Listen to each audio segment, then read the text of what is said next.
Assalamualaikum anak-anak ibu, bagaimana kabarnya hari ini? Semoga sehat-sehat semua ya. Sudah pada sarapan kan? Sudah sholat duha? Sudah baca surat? Atau sudah baca Al-Quran 3 halaman? Ibu harap sudah semua ya, kan anak ibu anak soleh dan soleha semua.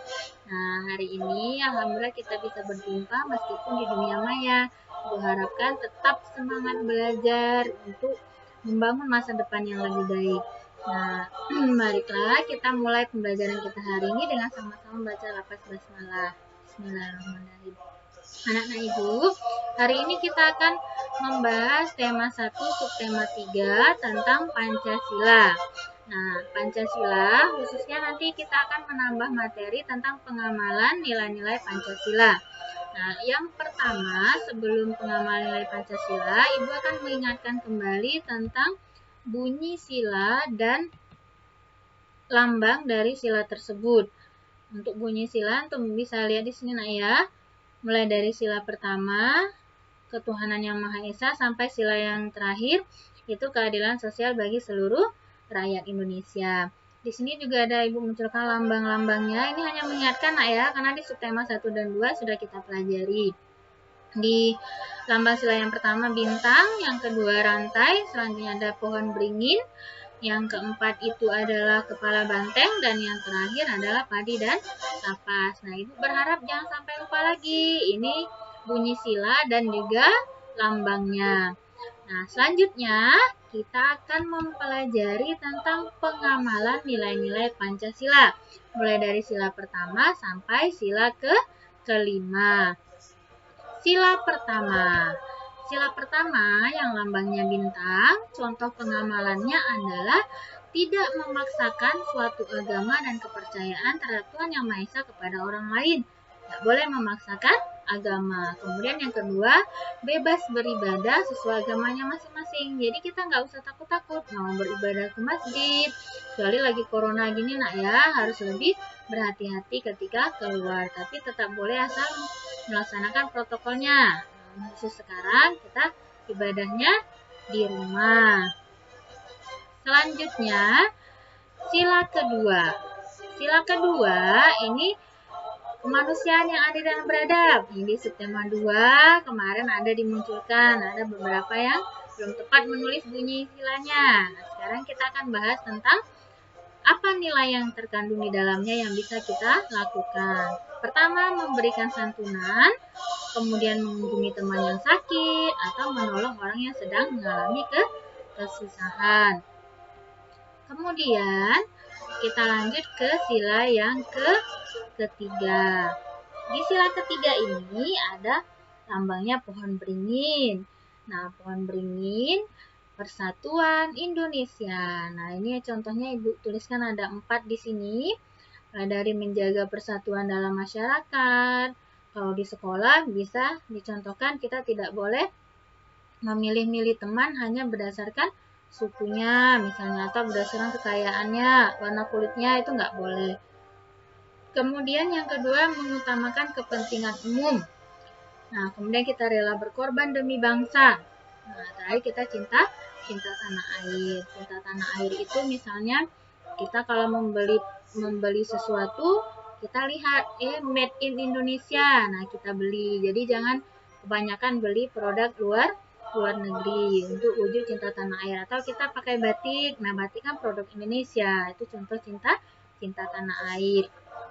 Kemudian kita lanjut ke sila yang keempat. Sila yang keempat itu yang lambangnya kepala banteng. Nah, sila keempat ini contoh pengamalannya adalah yang pertama, kita tidak boleh memaksakan kehendak kepada orang lain. Nah, itu nggak boleh maksa-maksa, tidak sesuai dengan sila keempat. Kemudian mengutamakan musyawarah. Dan yang ketiganya, kita menghormati dan menjunjung tinggi setiap hasil keputusan musyawarah. Jadi kalau sudah diputuskan, kita laksanakan. Misalnya ada musyawarah di keluarga tentang piket di rumah. Jadi kalau sudah ditentukan, misalnya si Ahmad tugasnya untuk membersihkan halaman, kita bersihkan. Kita tidak boleh protes lagi kalau itu sudah menjadi keputusan. Paham ya nak? Kita lanjut ke sila yang terakhir. Di sila yang terakhir, sila yang kelima, ini ada padi dan kapas. lambangnya ya. Kemudian apa? Keadilan sosial bagi seluruh rakyat Indonesia. Nah, di sini ada dicontohkan pengamalan nilai-nilainya. Yang pertama, menjaga keseimbangan antara hak dan kewajiban. Jadi kalau kita menuntut hak, kita harus melaksanakan kewajiban. Misalnya di rumah, hak kita disayangi sama orang tua, tapi kewajiban kita apa? Bantu orang tua, patuh, jalankan ibadah dengan baik, biar orang tua kita tidak marah dan lain sebagainya, atau jalankan ibadah itu tujuannya biar bisa mendoakan orang tua. Nah, itu kewajiban-kewajibannya harus dilaksanakan supaya kita mendapatkan hak kita biar disayangi orang tua, seperti itu. Kemudian kita menghormati hak orang lain. Ini contohnya adalah ketika misalnya kakak kita mau sholat, sedangkan kita sedang menonton TV, maka TV-nya kita matikan supaya kakak kita tidak terganggu ketika melaksanakan sholat. Atau ketika ada orang tua kita ada tamu, kemudian kita juga tidak boleh mengganggu karena hak orang tua untuk menerima tamu dengan baik, jadi kita tidak boleh mengganggunya. Kemudian kesejahteraan rakyat ini lebih utama, harus mengutamakan kesejahteraan rakyat. Ini lebih ke pemerintah ya, kewajiban pemerintah untuk mensejahterakan seluruh rakyatnya. Nah, itu anak-anak Ibu untuk hari ini. Ibu harapkan semuanya mengerti tentang pengamalan nilai-nilai Pancasila mulai dari sila pertama sampai sila yang kelima. Jika nanti ada yang ingin antum tanyakan, bisa japri ke wali kelasnya masing-masing ya. Ibu berharap meskipun di dunia maya kita bisa mendapatkan ilmu dengan baik, tetap rajin membaca buku, mendapatkan ilmu, insya Allah pandemi ini segera berakhir biar kita bisa belajar di dunia nyata. Terakhir sebelum Ibu tutup, nanti setelah menyaksikan video ini, Ibu memberikan sedikit tugas untuk antum. Silakan buka nanti di halaman 180 sampai 181. Di sana ada tugas tentang pernyataan tentang pengamalan nilai-nilai Pancasila. Nanti antum sesuaikan itu pernyataan sesuai dengan sila berapa. Setelah nanti selesai, jawabannya difoto dan dikirim ke wali kelasnya masing-masing. Ingat nak ya, yang di halaman 180 dan 181 itu antum salin terlebih dahulu ke buku kecil supaya nanti itu bisa menjadi catatan antum.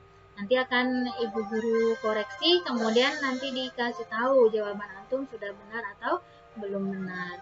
Nah, demikian untuk hari ini anak-anak Ibu.